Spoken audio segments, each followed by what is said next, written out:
to Action Figure Now. It's me, Stu, here with another action figure review. One I am particularly excited for this spooky season, Frankenstein's creature. It's Figura Obscura time, babies.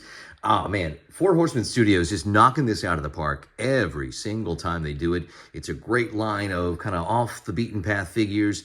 Seasonally, think Halloween last year, they did the Headless Horseman. I picked up the retail exclusive version of that. Well, this is the version of Frankenstein, this year's Halloween spooky season offering.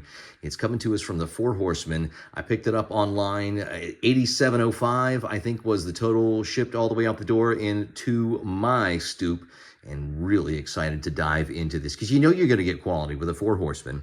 You know you're going to get the bang for your buck, and I'm really looking forward to busting this open for you guys and diving on in. Now, of course, it does come in the shipper box, well packaged, and it comes wrapped in cellophane. Took that off because it's not the best for photography purposes, but looking great. You can absolutely just see the beautiful artwork there that you're gonna just expect to get. I mean, that is Frankenstein, a version of the creature very much based on the novel by Mary Shelley.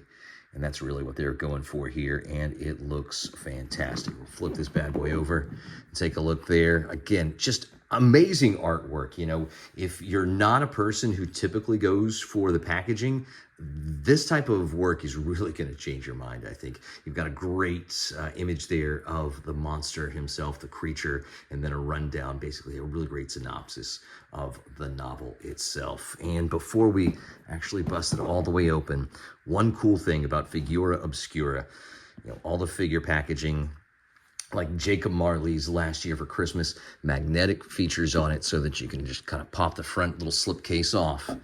Oh, and you've got a spooky laboratory type scene, circa 1818, ladies and gentlemen.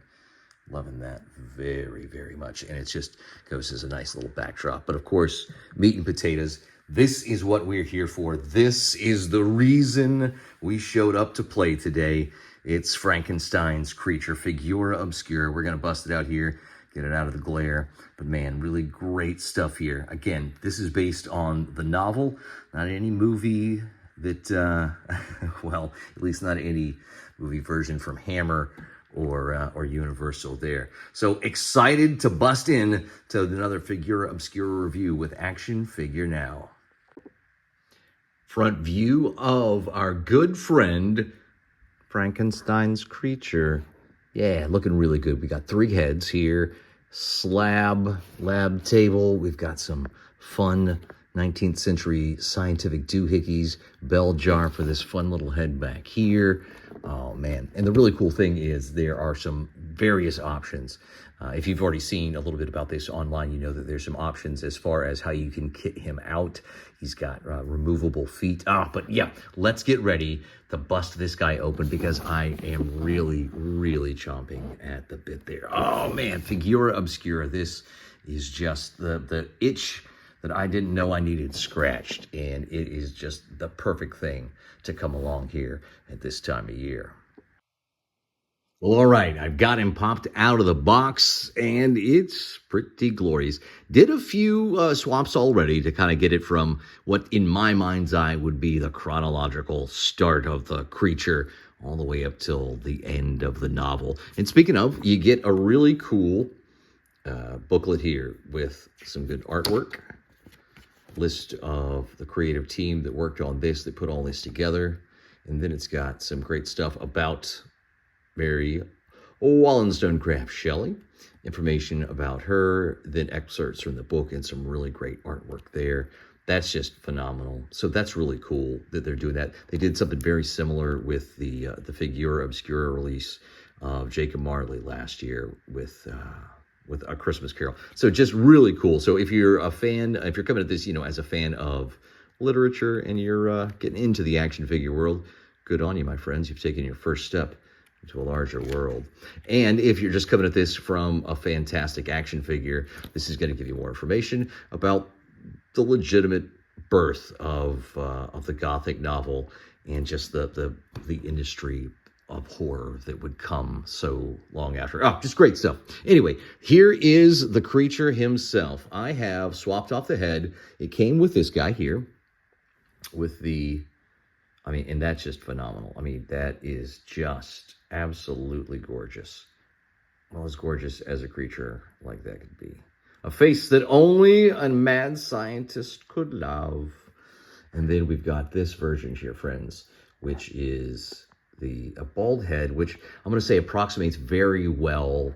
It gives you that feeling of the Universal Frankenstein, Boris Karloff. It's a little blocky, you know, you can kind of see from that angle there a little bit, but just great. It really does stand on its own. It's like, okay, you know, a nod, a nudge, and a wink, but it's not just a boxy-headed guy with a really crazy flat top.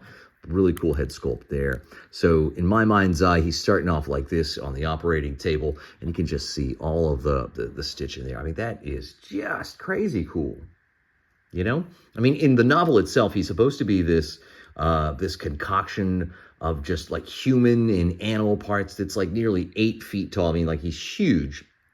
Not like I'm wearing big shoes huge, but just like this big creature that just sewn together and then brought to life, of course, by an unspecified really mix of alchemy and science there. So that's really cool. But when he comes in the package, he comes actually fully dressed in this here coat, which is really cool. We'll show you this here in just a few minutes, and a pair of pants. But again, just kind of taking a look at it, posing him out like this. Really cool, really cool. And what he does is you can actually, ball joint here at the waist. Really great movement there. He does have kind of a sculpted hunch in there. Not hunch, but just a bit of a sculpted arch. And it's a great pose right there with those ball jointed shoulders. Great rotation there at the elbows. So if you've bought into the articulation scheme of previous releases from Four Horsemen Studios, you kind of know what you're going to get. Really great there. There's rotation there at the knees also.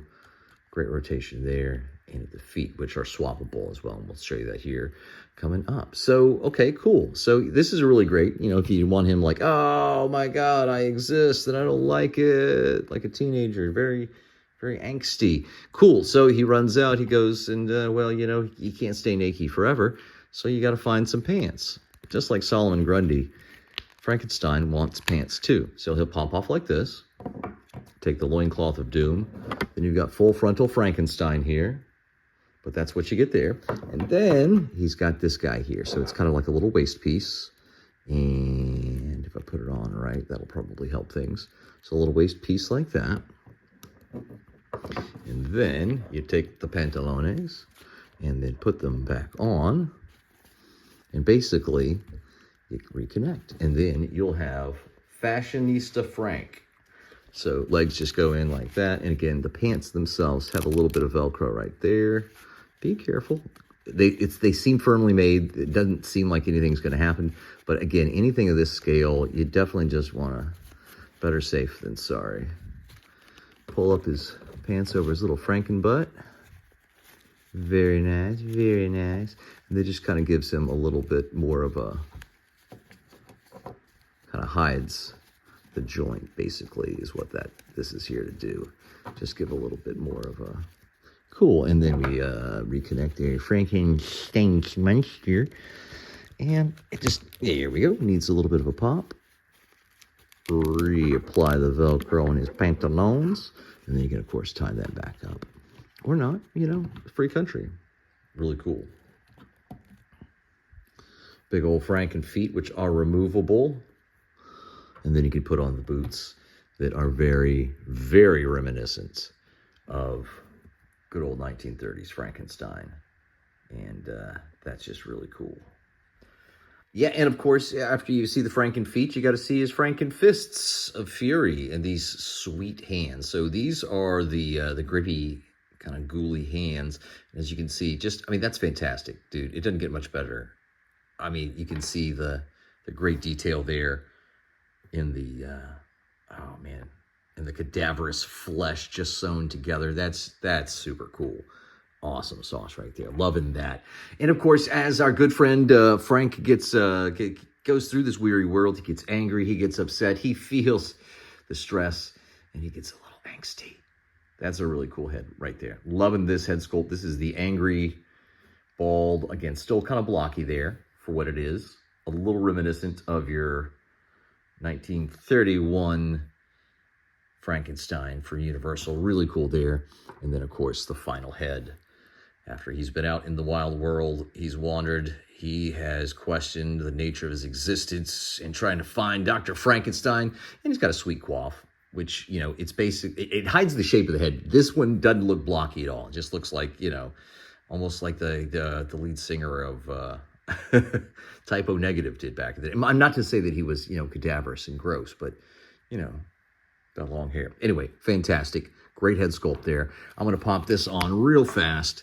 Stick this on. This will be our final head swap for that. And of course, while Frank's out there in the world, one of the last things that he definitely absolutely needs is he needs his Frankenwear. Great jacket here done by the Four Horsemen. You've got the idea of sculpted fur there. You've got the brass buttons, some of them even starting to tarnish and turn. So there's just a little bit of green paint there to symbolize that. Really great. A lot of tatters, a lot of texture. A lot of great colors there for you as well. So just pop that on as thus, and so, and boom. You're styling and profiling. Oh, sweet Frankenstein. The modern Prometheus right here on the table. And of course, a lot of great accessories as well. I mean, this is just where they excel. You can take these, you put these on the manacles, the shackles. You put them on the hands or on the arms and legs there. Once you take the feet and the hands off, really great accessories there, and probably what I think are the coolest. You've got these three here. You've got this creepy, freaky head that is just absolutely freakishly weird, and it would fit on there, but I'm just going to keep it in the bell jar. You've got a skeleton hand. You know, this isn't actually new here. I think a lot of this, these two pieces at least, reuses from their back catalog. But that is a badass skull to just sit there, and it sits in position very well. Like there's barely like any motion you can see there. It's just held in place basically by the width of it inside that bell jar. Really cool. Figura Obscura, my friends. If you're not a fan, I'm telling you, just jump on board. You can go to places like Big Bad Toy Store, other online retailers, and get their retail exclusive like versions of Father Christmas, the Headless Horseman, Krampus, and others. Maybe you'll be lucky and this one will come back around in a slightly different, slightly redecoed version as an online exclusive. Keep your fingers crossed, because I'm telling you, you have missed out on this. If you haven't already bought it on the primary market, you got to pay through the nose on eBay or wherever you go after that. But great figure, amazing. I cannot recommend it highly enough. Like, subscribe, share. Make sure you've got all the Action Figure Now content for you, my friends. We're going to have a lot more great reviews coming up for you very, very soon. Thanks, and be safe out there.